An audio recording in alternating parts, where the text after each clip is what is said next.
অসমৰ প্ৰভাৱশালী মুখ্যমন্ত্ৰী ডক্টৰ হিমন্ত বিশ্ব শৰ্মাৰ 1 ফেব্ৰুৱাৰীত জন্মদিন আৰু এইবাৰ 1 ফেব্ৰুৱাৰীত জন্মদিনটো মুখ্যমন্ত্ৰী ডক্টৰ হিমন্ত বিশ্ব শৰ্মাৰ উপজা দিনটো তিনিদিনীয়াকৈ উদযাপন কৰা হ'ব।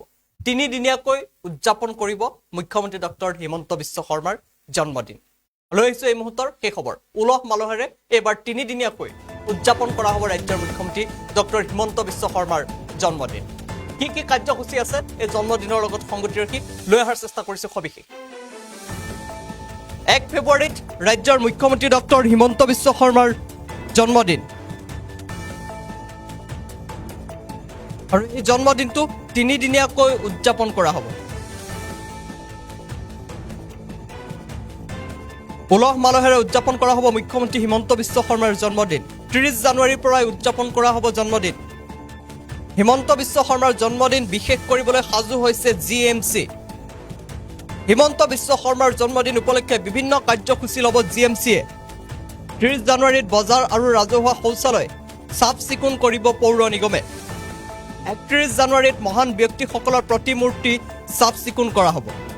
1 ফেব্ৰুৱাৰীত জন্মদিন উপলক্ষে ধৰ্মীয় অনুষ্ঠান চাফ চিকুণ কৰা হ'ব।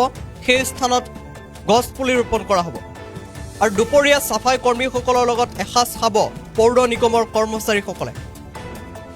6টাকৈ স্থানত হ'ব এই প্ৰীতিভোজ।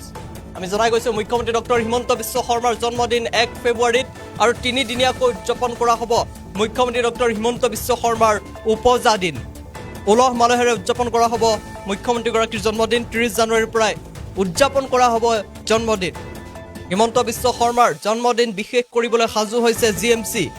হিমন্ত বিশ্ব শৰ্মাৰ জন্মদিন উপলক্ষে বিভিন্ন কাৰ্যসূচী ল'ব GMCয়ে।